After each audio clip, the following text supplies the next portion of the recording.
हरियाणा चौपाल में आपका स्वागत है और मैं हूं आपके साथ लोकेश लकी जगवानी। खबरों की शुरुआत करते हैं विस्तार के साथ। केंद्र सरकार की तरफ से 6 रबी फसलों के न्यूनतम समर्थन मूल्य बढ़ाने और हरियाणा सरकार द्वारा गन्ने का भाव देश में सर्वाधिक देने की घोषणा करने पर भारतीय जनता पार्टी के प्रदेश अध्यक्ष ओम प्रकाश धनखड़ के नेतृत्व में राज्य भर के सैकड़ों किसान मुख्यमंत्री मनोहर लाल को धन्यवाद करने चंडीगढ़ पहुंचे। कृषि और किसानों के हित में सरकार की तरफ से उठाए गए एक के बाद एक कई कदमों से प्रफुल्लित किसानों ने गन्नों के पौधों और बाजरे के सिरटों में बने हुए बुक्के देकर मुख्यमंत्री का सम्मान किया। इसके अलावा स्वयं किसानों ने मुख्यमंत्री और बीजेपी के प्रदेश अध्यक्ष ओम प्रकाश धनखड़ को लड्डू खिलाकर उनका मुंह मीठा करवाया। रबी फसलों की बुआई से पहले फसलों के न्यूनतम समर्थन मूल्य बढ़ाने पर कई किसानों ने सिरोपा और पगड़ी पहनाकर मुख्यमंत्री का आभार व्यक्त किया। प्रदेश भर के किसानों द्वारा जिंदा दिली से सम्मान करने पर गदगद हुए हरियाणा के मुख्यमंत्री मनोहर लाल ने घोषणा की कि गन्ना का भाव हमने पहले भी बढ़ाया है, इस बार भी बढ़ाया और अगले वर्ष एक बार फिर से बढ़ाएंगे। उन्होंने कहा कि किसी भी गन्ना मिल में किसान के गन्ना का पैसा नहीं मरने दिया जाएगा, उनको बिल्कुल भी नुकसान नहीं होने दिया जाएगा। फसल के दाम बहुत बढ़िया हैं। बाजरे के दाम एक नंबर के मिल गए 2250, ये 200 रुपये, 400 रुपये, 500 रुपये, 600 रुपये करवा और बिके तो बिके ना भी बिके। तो जी गंडे का भाव है ये पूरा हो गया, इसमें कोई कमी नहीं। गेहूं का भाव भी तो पहले ही दे दिया। ये वो सामान कराया जी, मैंने उसको पगड़ी पहनाई, धन्यवाद करने आया था, उससे मेरे गले में यूँ पहनाया, तो यूँ मेरा स्वागत है। बुढ़ापा आ रहा है और बुढ़ापा पेंशन देने लग रहे जी 2500। ਜਦੋਂ ਕੋਈ ਵੀ ਕਿਸਾਨ ਦਾ ਪੁੱਤਰ ਹੋਏ ਉਹਦੇ ਫਸਲ ਦਾ ਵਧੀਆ ਰੇਟ ਮਿਲੇ, ਉਹਦੇ ਦਿਲੋਂ ਖੁਸ਼ੀ ਹੁੰਦੀ ਹੈ। ਉਹ ਦਿਲੋਂ ਖੁਸ਼ੀ ਫਿਰ ਉਹ ਆਪਣਾ ਧੰਨਵਾਦ ਤੇ ਕਰਨ ਆਪਣੇ ਜਿਹੜੀ ਹਰਿਆਣਾ ਸਰਕਾਰ ਮਾਨਯ ਮੁੱਖ ਮੰਤਰੀ ਮਨੋਹਰ ਲਾਲ ਜੀ ਨੇ ਕੀਤਾ, ਦਿਲੋਂ ਖੁਸ਼ ਹੋ ਕੇ ਅੱਜ ਕਿਸਾਨ ਆਏ ਨੇ ਆਪਣੇ ਮੁੱਖ ਮੰਤਰੀ ਜੀ ਦਾ ਧੰਨਵਾਦ ਕਰਨ, ਆਪਣੇ ਪ੍ਰਦੇਸ਼ ਅਧਿਕਸ਼ ਜੀ ਦਾ ਧੰਨਵਾਦ ਕਰਨ।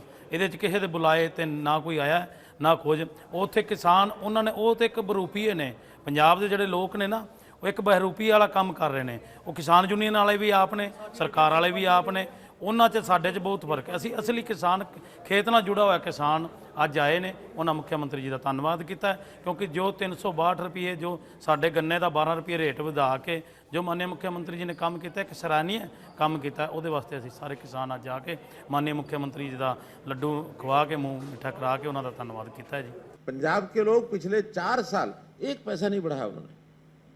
अब वो इस बार कहता है 360, हमने तो लगातार हर साल 10 रुपए बढ़ाए, हर साल 10 रुपए बढ़ाए। हमारे सामने तो कोई इलेक्शन नहीं है, हम तो अब बढ़ाए हैं, अगले साल फिर बढ़ाएंगे, उससे अगले साल फिर बढ़ाएंगे, हम छोड़ेंगे नहीं। क्योंकि आखिर तो चीनी मिलों को जितना भी घाटा है वो हम देते हैं। जैसा बताया एफआरपी और एसएपी का जो डिफरेंस है वो हम देते हैं, हर एक मिल को देते हैं, चाहे वो सरकारी हो और चाहे वो प्राइवेट हो। 11 सरकारी मिले हैं हमारी, 3 प्राइवेट मिले हैं। केवल एक मिल को मैं कहता हूँ नारायणगढ़ को अगर छोड़ दें, बाकी किसी मिल की कोई पेमेंट बाकी नहीं है किसी की बाकी। नारायणगढ़ का संकट है। हमने उनको 100 करोड़ रुपया 2 साल पहले लोन दिया था। उस समय तक हमें उनका सारा क्या सिस्टम है क्या नहीं पता नहीं था। बाद में जब लगा के तो घाटे में लगातार जा रही है, उनकी मैनेजमेंट ही सारी गड़बड़ थी। हमने वो टेक ओवर एक प्रकार से कर ही ली है। वो अब हमारे चेयरमैन डीसी जो अंबाला के हैं वो उसके चेयरमैन हैं नारायणगढ़ के। उधर जनता दरबार में अपनी समस्याओं को लेकर आने वालों को निश्चिंत होकर घर बैठकर कार्रवाई कर इंतजार करना होगा, क्योंकि शिकायती पत्र पर जब मैंने लिख दिया तो उस पर अधिकारी कार्रवाई जरूर करेंगे। समय समय पर शिकायती पत्रों पर क्या कार्रवाई हुई इसकी मॉनिटरिंग की जाती है ताकि पीड़ित को हर हाल में न्याय मिले। ये तमाम बातें हरियाणा के गृह मंत्री अनिल विज ने शनिवार को छावनी स्थित लोक निर्माण विभाग के रेस्ट हाउस में फरियादियों की समस्याओं को सुनने के लिए लगाए गए जनता दरबार में कही। कैथल के गोहला चीका से आए दंपति ने बताया कि बेटे के हत्याकांड में शामिल आरोपित खुलेआम घर के आसपास घूम रहे हैं। जब वे पुलिस में शिकायत करने के लिए पहुंचते हैं तो कोई कार्रवाई नहीं हो रही। आरोपितों को बचाने में सत्ता पक्ष के कुछ नेता भी लगे हैं, इसीलिए पुलिस कार्रवाई करने से कतरा रही है। तो साथ ही कहा कि जुलाई अगस्त महीने में लगे जनता दरबार में वे शिकायत लेकर गए। इसके बाद आरोपितों को बचाने में सत्ता पक्ष के 2 लोग उतर आए हैं। और इस पर अनिल विज ने कहा कि जनता दरबार में आपकी शिकायतें दर्ज हो चुकी है और उस पर कार्रवाई जरूर होगी। उन्होंने एसपी को फोन करके मामले में पीड़ित पक्ष को तत्काल राहत प्रदान किए जाने का निर्देश दिया।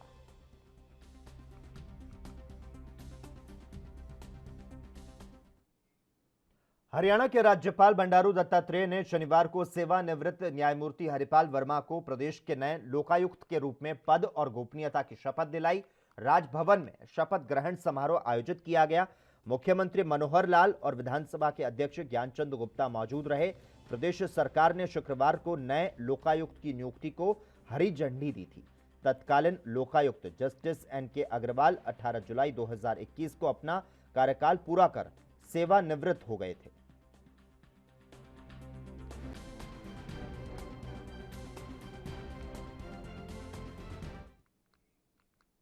फरीदाबाद में शक्ति केंद्र प्रमुखों से लेकर जिला कोर ग्रुप के पदाधिकारियों की बैठक को संबोधित करने पूर्व मंत्री कैप्टन अभिमन्यु ने फरीदाबाद में मैराथन बैठक की और इस मौके पर उनके साथ विधायक सत्यप्रकाश जराप्ता, विधायक नरेंद्र गुप्ता समेत तमाम बीजेपी के कार्यकर्ता मौजूद रहे। इस मौके पर कैप्टन अभिमन्यु ने कार्यकर्ताओं को संगठन को और ज्यादा मजबूत करने का मूल मंत्र दिया और आगामी चुनावों में भारतीय जनता पार्टी का वोट बैंक और किसी तरह से अधिक मजबूत किया जाए उसे लेकर चर्चा की। तो वहीं यूपी चुनावों को लेकर कैप्टन अभिमन्यु ने बीजेपी की रणनीति को साझा किया। तो वहीं इस मौके पर बीजेपी के विधायक नरेंद्र गुप्ता ने कहा कि कैप्टन अभिमन्यु की मैराथन बैठक से कार्यकर्ताओं में नए जोश का संचार हुआ है। परिस्थिति में भारतीय जनता पार्टी के कार्यकर्ता के दायित्व को स्मरण कराना ये एक बहुत ही अच्छा प्रयास पिछले दिनों में हुआ है।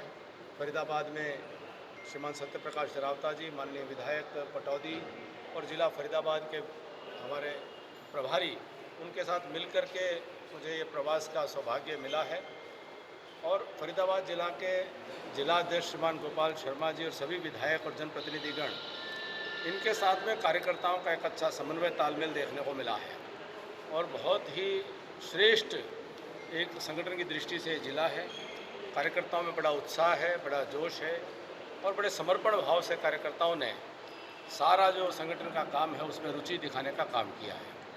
तो मैं बहुत संतुष्ट हूँ कि फरीदाबाद ज़िले में संगठन की स्थिति बहुत मजबूत है। हमारे जितने भी संगठनात्मक संरचना है उसके अनुसार वो अलग अलग तरीके के टोलियों में बैठे। हमारे जो जिला के अधिक पदाधिकारी हैं उनके साथ अलग से बैठक ली, जो प्रकोष्ठों के अध्यक्ष हैं उनके साथ अलग से बैठक ली। कल उनका बहुत। चलिए हरियाणा की खबरों की तरफ रुख करते हैं। हरियाणा के शिक्षा मंत्री कंवरपाल गुर्जर ने पलवल के गांव नंगला भेखू में 30 लाख रुपए की लागत से राजकीय माध्यमिक विद्यालय के परिसर में नवनिर्मित इमारत का उद्घाटन किया। शिक्षा मंत्री कंवरपाल गुर्जर ने कहा कि पलवल जिले के गांव नंगला भेखू में गांव में विकास कार्य पर नेशनल अवार्ड 6 स्टार हासिल कर राष्ट्रीय स्तर पर अपनी पहचान कायम की। गांव में ग्राम पंचायत की तरफ से विभिन्न विकास कार्य किए गए। उन्होंने कहा कि कोविड-19 वैश्विक महामारी के मद्देनजर सरकार की गाइडलाइन की अनुपालना करते हुए प्रदेश में स्कूल खोले गए। बिल्कुल सरल तरीके से स्कूलों में शिक्षा प्रदान की जा रही है। अगर इसी प्रकार से कक्षाएं चलती रही तो शीघ्र पहली से तीसरी तक की कक्षाएं शुरू कर दी जाएंगी। उन्होंने कहा कि केंद्र सरकार ने किसानों के हितों को ध्यान में रखते हुए 3 कृषि कानून बनाए। अगर किसान संगठनों को उनमें कोई कमी नजर आती है तो सरकार के साथ वार्ता करें। राष्ट्रीय स्तर पे इसने नाम कमाया तो मेरा इंटरेस्ट भी था। गांव के सरपंच राजेंद्र जी मुझे बार बार मिलते भी रहते थे और मेरा भी मन था इस गांव को देखने का कि किस प्रकार का गांव है, किस प्रकार से वहाँ डेवलपमेंट हुई। तो दोनों बातें थी साथ साथ।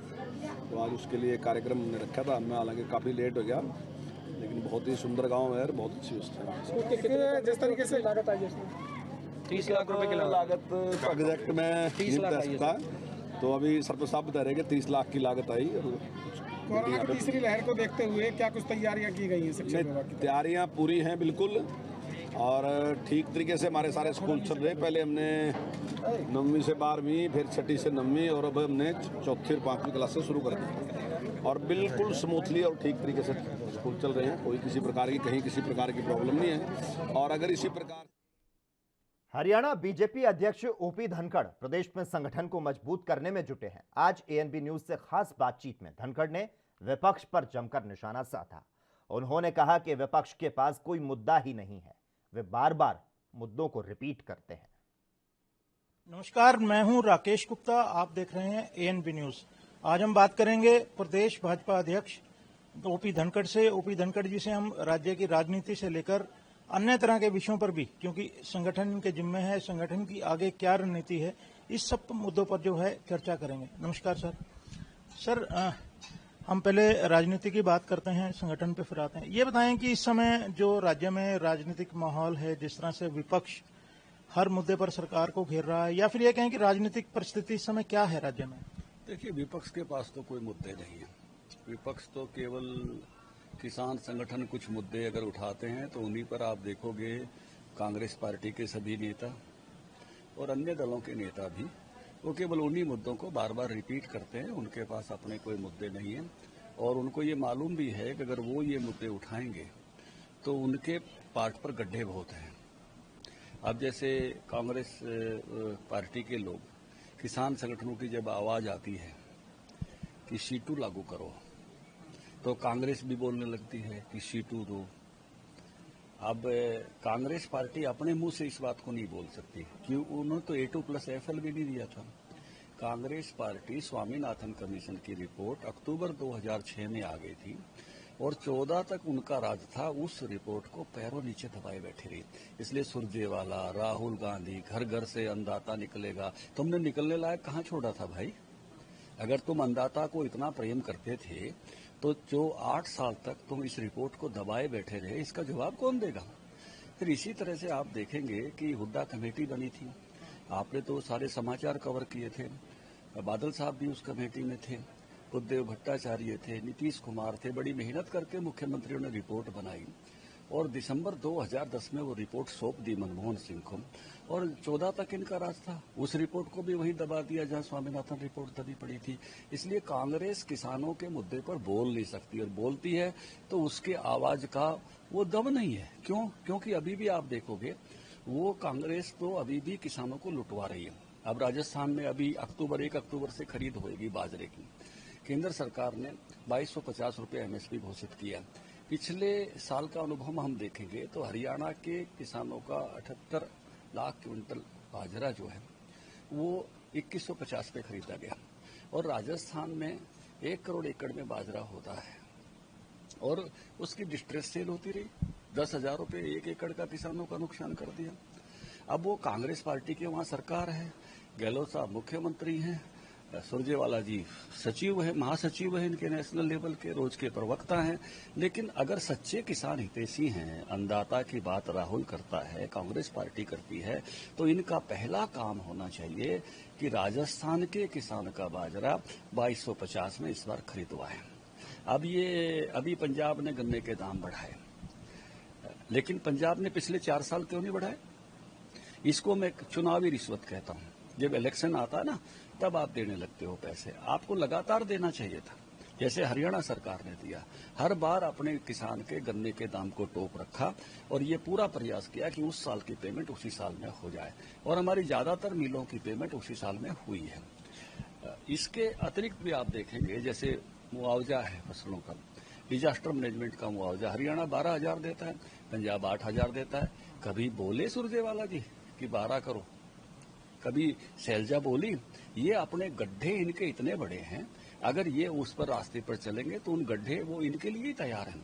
इसलिए ये इनके पास कोई एजेंडा नहीं है। विपक्ष के पास तो दिवालियापन है, मैं कहूंगा मुद्दों का। ये केवल किसान संगठन जो कुछ मुद्दे उठाते हैं उन्हीं पर चढ़कर बेहतरनी पार करने के धनखड़ साहब, तो ये हैं ओम प्रकाश धनखड़, जिन्होंने हर बात पे, हर जो सवाल पे बेबाकी से जवाब दिया है। साथ में ये भी कहा है कि जो किसान आंदोलन हो रहा है उसमें हरियाणा के किसान नामात्र होकर केवल संगठन है और ये संगठन ही हैं जो इस समस्या का हल होने नहीं दे रहे हैं। इसके साथ उन्होंने ये भी कहा कि सरकार के, गठबंधन सरकार के 2 साल और मनोहर के 7 साल पूरा होने पर प्रदेश भाजपा राज्य की जनता के बीच 7 सालों में किए गए 7 बड़े कामों को लेकर जनता के बीच जाएगी और एक एक उपलब्धि का बूथ हरियाणा चौपाल में खबरों का सिलसिला लगातार जारी रहेगा। हम यहां पर रुकते हैं एक छोटे से ब्रेक के लिए।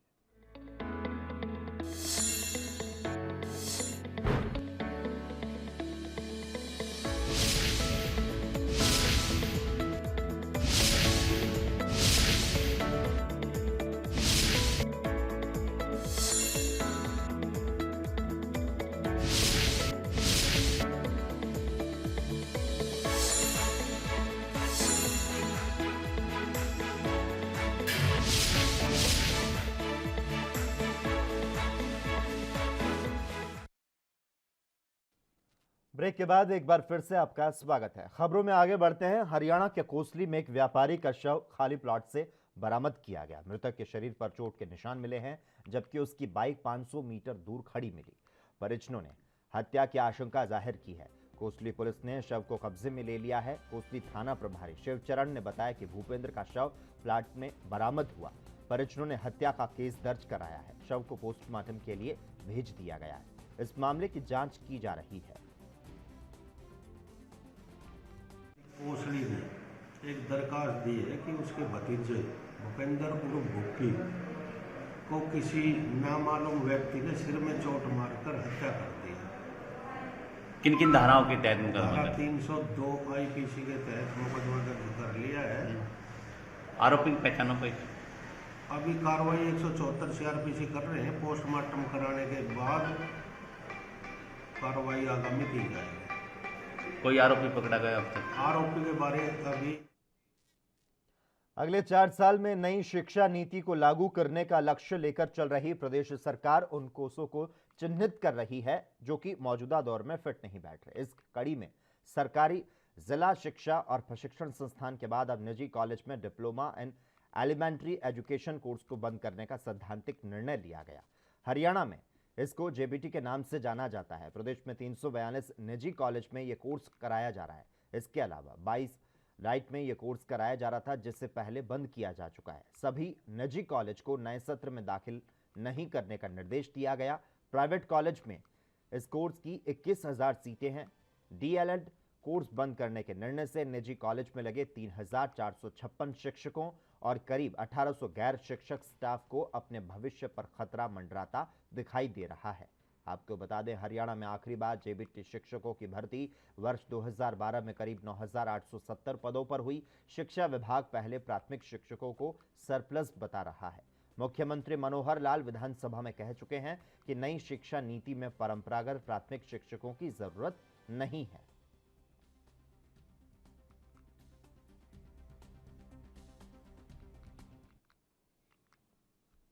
वहीं चरखी दादरी में पूर्व मुख्यमंत्री ओम प्रकाश चौटाला कार्यकर्ता सम्मेलन में पहुंचे और इस दौरान कार्यकर्ताओं ने उनका स्वागत किया। उन्होंने अपने 15 मिनट के संबोधन में इनेलो संगठन को मजबूत करने को लेकर कार्यकर्ताओं में जोश भरा और इस दौरान बीजेपी जेजेपी पर जमकर बरसे और उन्होंने गठबंधन को लेकर कहा कि मनोहर लाल गठबंधन को पति पत्नी का रिश्ता बता रहा है।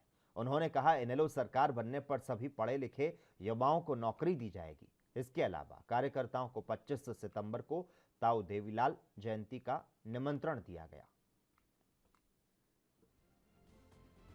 ये हमारा गठबंधन पति पत्नी का गठबंधन, उस नंबर से पूछना कि वो कैसा रिश्ता है, पति कौन है पत्नी कौन है, मेरे से कुछ पूछना तो था।